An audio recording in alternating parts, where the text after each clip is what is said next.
जिस चीज का इंतजार था उसका फैसला आ ही गया। पाकिस्तान टीम के अंदर जो सर्जरी की कहानी थी वो तो शुरू होगी। गैरी क्रिस्टन जो कि बहुत बड़ी दुनिया के कोच है, वो पाकिस्तानी टीम के कोच बने और उन्होंने जो ऑब्जर्व किया पाकिस्तानी टीम के अंदर, उन्होंने अपनी रिपोर्ट बनाई अजहर महमूद के साथ और उस रिपोर्ट के अंदर कुछ चीजें बाहर लीक हुई है। उसके मुताबिक कहा जा रहा है शाहीन शाह अफरीदी, पाकिस्तान के ईगल के नाम से फेमस ये बॉलर शाहीन शाह अफरीदी, ये जिसको कहते हैं सबसे बड़ी पाकिस्तान की वजह बने पाकिस्तान के वर्ल्ड कप में पुअर परफॉर्मेंस की। क्या बातें सामने ही आपको बताने जा रहे हैं, ये आज की ब्रेकिंग न्यूज है। शाहीन शाह अफरीदी ने पूरे पाकिस्तान का इसको कहते हैं दिल दुखाया। उनको शिकवा था बाबर से, वो दुखी थे बाबर से कि बाबर ने कैप्टनसी ली। उनका दुख अपनी जगह पे था, लेकिन वर्ल्ड कप में एक होके खेलना था। जिस तरीके से हार्दिक पांड्या ने रोहित शर्मा के साथ एक होके खेला और फाइनल हार्दिक पांड्या ने रोहित शर्मा को जितवा के दिया। ये होता है मुल्क के लिए खेलना। हम तो कब से वर्ल्ड कप से बोलते हुए आ रहे थे, जब हमें तो तभी अंदाजा हो गया जब यूएसए से पाकिस्तान हारा और शाहीन शाह अफरीदी टीवी में बैठ के हफ्ते में मैच को देख रहे थे, उसी में पता चल गया था। तो खबर क्या आई है, रिपोर्ट के अंदर ये कहा गया है कि शाहीन शाह अफरीदी ने कोचिस के साथ बदतमीजी की, एक बड़ा गंदा बिहेवियर रखा पूरे वर्ल्ड कप के अंदर। खाली वर्ल्ड कप नहीं, आयरलैंड वाले टूर के अंदर भी उनका बिहेवियर सही नहीं था, इंग्लैंड वाले टूर के अंदर भी उनका बिहेवियर सही नहीं था और फिर वर्ल्ड कप के अंदर भी उनका बिहेवियर सही नहीं था। उन्होंने टीम का माहौल खराब किया और उनके इस माहौल के ऊपर जो टीम के मैनेजर थे वहाब रियाज और मंसूर राना, ये चुप रहे। इन्होंने उनको नहीं समझाया, इन्होंने उनको वार्न नहीं किया, इन्होंने टीम के हालात सही नहीं किए। इसी बेस के ऊपर वहाब रियाज सिलेक्शन से तो बाहर हुए हैं। साथ ही साथ पाकिस्तान की जो मैनेजमेंट की उसमें थे ना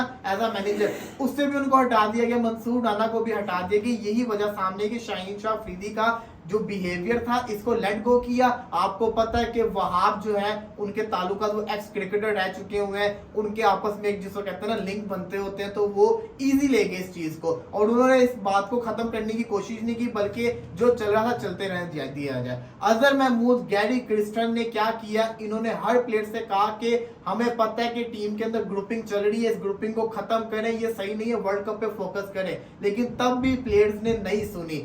खाली शाहीन अफरीदी नहीं, अभी तो शाहीन अफरीदी का नाम आया, 3 नाम और हैं जिन्होंने टीम का माहौल खराब किया है। वो 3 नाम कौन है वो भी आगे जाके पता चल जाएगा, लेकिन शाहीन अफरीदी ने ऐसा क्यों कहा, ऐसा क्यों किया, आज का सेशन इसके ऊपर आता है। ओवर जब बात आती है बड़े बॉलर की तो फिर हम कहते हैं स्टार्ट जो है मुल्क के लिए खेलता है, परफॉर्मेंसेस करके दिखाता है, चाहे वो किसी की भी कैप्टनसी हो, चाहे उसके कंपेटिटर। पैट कमिंस सबसे बड़ा उसका कंपेटिटर ही एक तरह से बॉलिंग के अंदर, वो अच्छी बॉलिंग करता होता है, फिर भी परफॉर्मेंस करके दिखाता है। बुमराह आपके सामने है, बुमराह को भी लालच होती है कैप्टनसी की, तो बुमराह भी कैप्टनसी के लिए कुछ भी कर जाता है, लेकिन नहीं, उसको था कि हमने वर्ल्ड कप जीतना है। न्यूजीलैंड के प्लेयर है, हर दुनिया के प्लेयर है, शाहीन शाह अफरीदी के साथ बुरा हुआ, हम सब ने आवाज उठाई।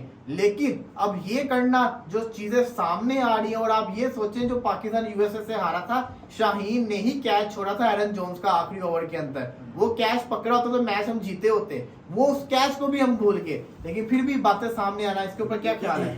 यार बिल्कुल, सबसे पहले तो ये सोचना चाहिए कि भाईजान आपने अगर टीम के लिए खेलना है, अगर आपने आगे वाले नाम के लिए खेलना है बजाय पीछे वाले नाम के चक्कर में, तो आपको भाई सेल्फलेस होके खेलना पड़ता है। और आप छोड़ दो सारी चीजें। हार्दिक पांड्या के साथ कितनी बुरी हुई है, मैं समझता हूँ इतनी बुरी आज तक किसी के साथ मैंने नहीं देखी कि उसको पर्सनल भी बोला गया, उसको वो मैच भी अनफॉर्चुनेटली वो आईपीएल में मैच भी उस तरीके से परफॉर्मेंस नहीं दिखा पाया। और रोहित शर्मा को पता नहीं, उसको अगर वो कमेंट्स पढ़ लेता, हालांकि पढ़े भी होंगे। और आपको याद होगा जब हार्दिक पांड्या मैच के बाद जब पोस्ट मैच कॉन्फ्रेंस के लिए आया करता था, तो वो मतलब हूटिंग होती थी उसके हूटिंग होती थी, बजाय वो अगर दिमाग में बिठा लेता कि भाई जब मैंने रोहित शर्मा को काटना है, तो इंडिया किस तरीके से वर्ल्ड कप जीता, जीत ही नहीं सकता था। अच्छा, बात होगी, अब मैं बात करता हूँ पैट कमिंस की। पैट कमिंस ने 2023 का वर्ल्ड कप जितवाया, ठीक है। उसके बाद फिर 2024 के T20 वर्ल्ड कप में शॉन मार्श को कैप्टनसी दे दी गई, चाहे उसकी मर्जी से थी, जो भी हो। अगर वो अपनी ईगो में बिठा लेता ये बात, तो कभी भी उस तरीके से ऑस्ट्रेलियन टीम परफॉर्मेंस नहीं दे पाती उस टूर्नामेंट में। इसके अलावा बात करने के भाईजान, वो हमें लग रहा था, हम कल यही सेशन किया था, why Bumrah is better than Shaheen Afridi. मैंने यही बात उसमें बोली थी कि मुझे ऐसा, मेरा पर्सनल ओपिनियन है, शायद मैं गलत भी हो सकता हूँ, मुझे ऐसा लगता है कि शाहीन में ना बहुत ज्यादा एटीट्यूड आ गया, बहुत ज्यादा ईगो आ गई हुई है, और बहुत ज्यादा ना उसको कैप्टनसी जब जाने के बाद ना वो काफी ज्यादा हार्म हुआ है। और आपको याद होगा रमीज दादा का बयान था, आई थिंक पता नहीं किसी एक्स क्रिकेटर का बयान था कि जब हमारे साथ ये हुआ था ना तो हमारे जहनों में भी यही बात रहती थी, यार हमारे साथ बड़ा बुरा हुआ है और हमारे जहन में ये बात रहती है कि मेरे से कैप्टनसी किस बेस पे ले ली गई। और बजाय अगर इस मुल्क बगैर ये सोचे समझे बगैर इस तरीके से खेलना था तो भाईजान इससे अच्छा तो आप जाते ही ना। बिल्कुल बिल्कुल सही बात की। अब्दुल्ला क्या ख्याल है शाहीन के बारे में जो बातें सामने आ रही हैं? देखें ये बातें तो हमें वर्ल्ड कप में जब चल रहा था हमें पता हमें तब से पता लग रही थी, क्योंकि देखें एक तो चले होते हैं ना अंदर की खबरें बाहर आती हैं वो एक अलग चीज है, लेकिन जिस तरह की आपकी घटिया परफॉर्मेंस थी उसी से ही पता लग रहा था कि आप लोगों का खेलने का दिल है ही नहीं।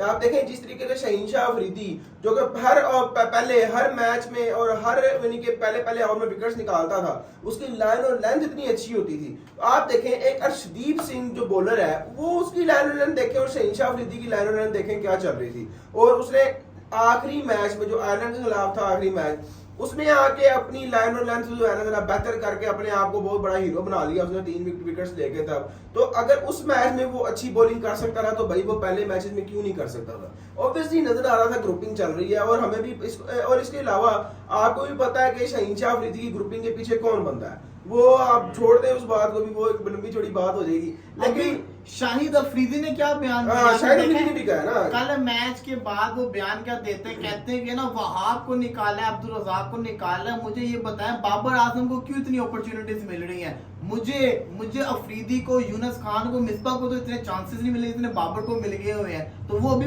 गुस्सा हो रहे थे कि बाबर को भी बाहर निकाला जाए, तो खुल के बातें कर रहे हैं। ये तो साफ ना नजर आ रही है चीज के खारबाजियां चल रही हैं और ये बात ना मेरे हिसाब से तब से स्टार्ट हुई है भाईजान जब से कैप्टनसी वाला मसला दोनों के अंदर बना है और वो एक फ्यूड है। तो भाई साहब आप मसले को अपने हद तक रखो, पाकिस्तान को रिप्रेजेंट ना करो वर्ल्ड कप के अंदर, भाई खेलो ही ना पाकिस्तान की तरफ से। यही फर्क आता है ना प्लीज भाई, यही फर्क आता है अप्रोच के अंदर। हार्दिक पांड्या के लिए इस हद तक स्टेडियम में बू हुआ है भाई कि वो अपनी बात करते करते रुक गया था कि मुझे क्या कह रहे हैं, लेकिन स्टिल रोहित शर्मा ने भी प्रूव किया कि भाईजान हम कंट्री के लिए खेलते हैं। उसी स्टेडियम के अंदर पहुंच के सबसे पहले भाईजान आवाजें भी हार्दिक पांड्या के लिए लगवाई।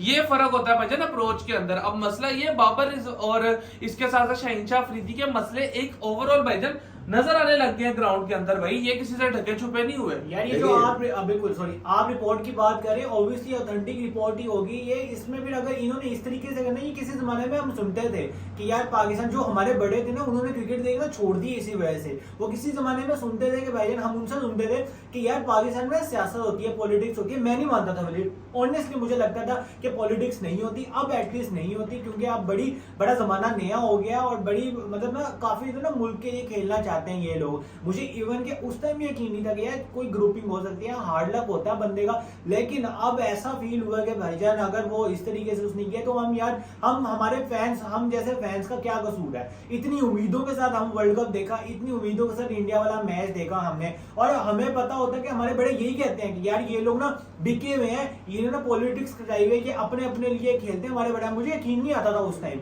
लेकिन अब वही बातें सारी प्रूव हो रही है। तो यार हमारे जैसे फैंस की क्या कसूर है? क्या हम इतनी उम्मीद के साथ बैठते हैं? और अब मैं समझता हूँ रिजवान भी बिल्कुल ठीक कहते थे कि भाई इनको सपोर्ट करना छोड़ दो, अगर इन्होंने अपने पर्सनल माइलस्टोन के लिए खेलना है ना तो फायदा कोई नहीं है। आपने अगर पर्सनल माइलस्टोन के लिए खेलना तो आपने मुल्क को तो पीछे छोड़ दिया है ना, वो जज्बा ही नहीं आएगा, वो टूर्नामेंट में परफॉर्मेंस ही नहीं आएगी, आप कभी भी टूर्नामेंट नहीं जीत पाओगे। और मेरे से लिखवा लो रील भाई, हम अपने मुल्क में भी चैंपियंस ट्रॉफी बड़े बुरे तरीके से हारेंगे अगर इस तरीके से कोई, ये तो भाई चाहिए ना चेयरमैन पीसीबी को चाहिए, वो तो बड़े बन गए। मुझे तो अभी तक सिंपल यही नजर आ रहा है, अगर ये सारी लड़ाई कैप्टनसी के पीछे ना भाईजान, दोनों को कैप्टनसी ना दो, कोई तीसरा बंदा ढूंढ के उसे ऐसे हरकतें करनी, टीम में रहना डिजर्व नहीं करते। आप मेरी बात सुने ना, देखिए फॉर एग्जांपल जस्ट इमेजिन कि अगर ये जो हालात चल रहे हैं, जैसे देखिए हार्दिक पांड्या और रोहित शर्मा की जो लड़ाइयां चलती रही आपको पता है, अब वो जब, लेकिन आप चेक करें जरा उन लोगों ने किस तरीके से एक टीम बन के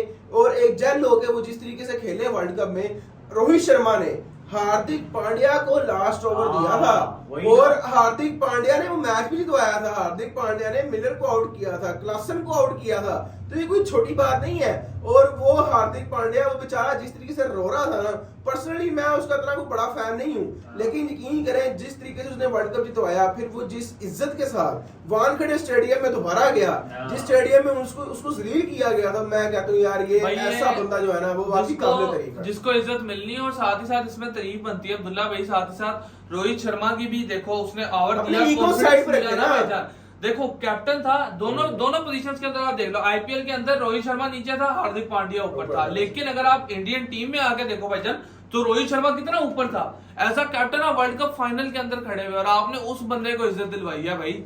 आप खुद सोचो, अगर हार्दिक पांड्या के जहन में उस टाइम आ जाता, आईपीएल के दौरान आ जाता कि भाई मैं इसको भी जलील करवाऊंगा, हाँ। तो क्या कभी भी इंडियन टीम जीत सकती, या कोई नियत ही उसकी खराब हो जाती? कभी भी इंडियन टीम, मैं कहता हूँ कोई मैच जीत ही नहीं सकती इंडियन टीम, अगर टीम ही आपकी जेल नहीं है, अगर टीम ही आपकी प्रॉपर टीम की तरह नहीं खेली। टीम का मतलब क्या होता है? देखिए टीम में 11 लोग होते हैं भाईजान, इसमें आपने इकट्ठे होकर खेलना होता है, या आपने इंडिविजुअल सिंगल विकेट नहीं चल रही है आपकी, या आपने अपने पर्सनल मुफाद के लिए नहीं खेलना, या एज अ टीम खेलना होता है। यहाँ मैं एक और भी जरा बात ऐड करूंगा कि आज जिस तरीके से शाहीन शाह अफरीदी ने ग्रुपिंग की है और सारे मसले मसाइल पैदा किए हैं, आप पाकिस्तान को रिप्रेजेंट कर रहे थे, आपको जो पैसे हैं आपको कहाँ से आते हैं? आप हमारे टैक्सेस हम पे करते हैं, हम आपको पैसे पे करते हैं, आपने अपना पैसा, आपने अपनी तनख्वाह भी हराम कराई है और आपने अपना खेलना भी हराम कराया है एक तरह से। और जो आप लोगों को जिस तरीके से खेलना चाहिए था, अगर यकीन करें पाकिस्तानी टीम उसका मैं समझता हूँ कि 20% भी अगर दे रहती ना, तो वो भी जनाब मुझे लगता है कि हम जीत सकते थे। और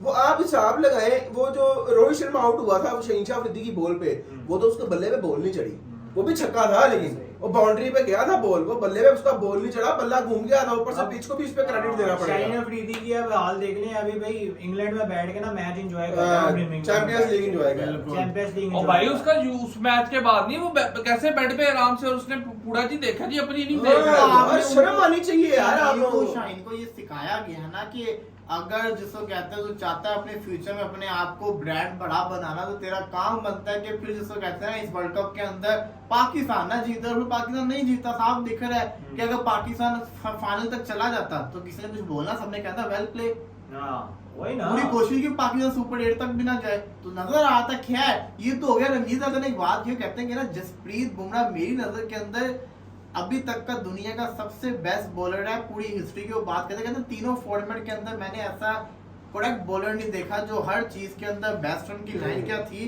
मैं आपको लाइन बता देता जो रमीज राजा ने लाइन यूज की है। कहते हैं in my book Jasprit Bumrah is a legend in all 3 format, there is no one greater who has played all 3 formats like this. तो बड़ी अच्छी उन्होंने बात की है। इसके बाद उन्होंने कल भी बात की थी उमर शाहीन वर्सेस बुमराह पे, उसमें हमने यही बात की अब तो कंपैरिजन दोनों का बनता है नहीं ना, बुमराह बहुत बड़ा बॉलर, लेकिन क्या बुमराह ऑल टाइम जिसको कहते हैं अभी तक का one of the best bowler है पूरे हर फॉर्मेट की अगर बात करें अभी तक का हिस्ट्री का? अब्दुल्ला नहीं यार, मैं इस चीज से एग्री नहीं करता कि हिस्ट्री का, पूरी हिस्ट्री का वो बेस्ट बॉलर है। 800 विकेटें हैं भाई, मैं इस चीज से एग्री नहीं करता, लेकिन मैं इस चीज से बिल्कुल एग्री करता हूँ कि वो इस टाइम जो है ना वो सबसे बेस्ट बॉलर, इस टाइम सबसे बेस्ट बॉलर है। हिस्ट्री का मैं ये भी कहता हूँ, हिस्ट्री का बिल्कुल वही अब्दुल्ला भाई वाली बात से बिल्कुल एग्री करूंगा कि हिस्ट्री का बिल्कुल बेस्ट बॉलर नहीं है, लेकिन आप उनको वन ऑफ द बेस्ट में इंक्लूड कर सकते हो भाई। One of the best bowler जरूर है वो, लेकिन करंट टाइम्स के अंदर भाईजान बुमराह से बड़ा बॉलर कोई नहीं है। अगर वो इसी फॉर्म में रहना वलीद भाई, अगर वो इसी फॉर्म में रहा तो हिस्ट्री का बेस्ट बॉलर बन सकता है, पोटेंशियल है उसके इस टाइम पे भाई।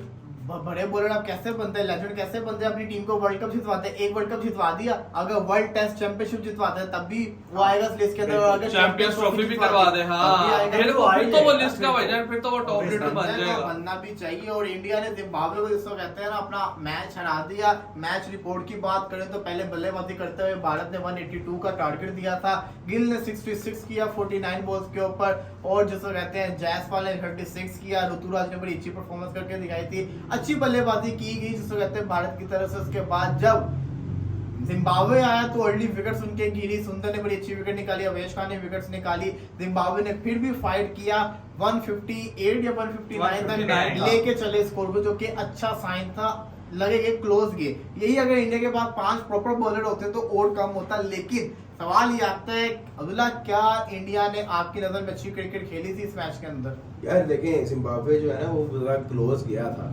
आप देखें अगर तो मुझे लगता है कि थोड़े बहुत कैप्टेंसी में फ्लॉज थे, उसके अलावा फील्डिंग में भी थोड़े बहुत मुझे फ्लॉज नजर आए।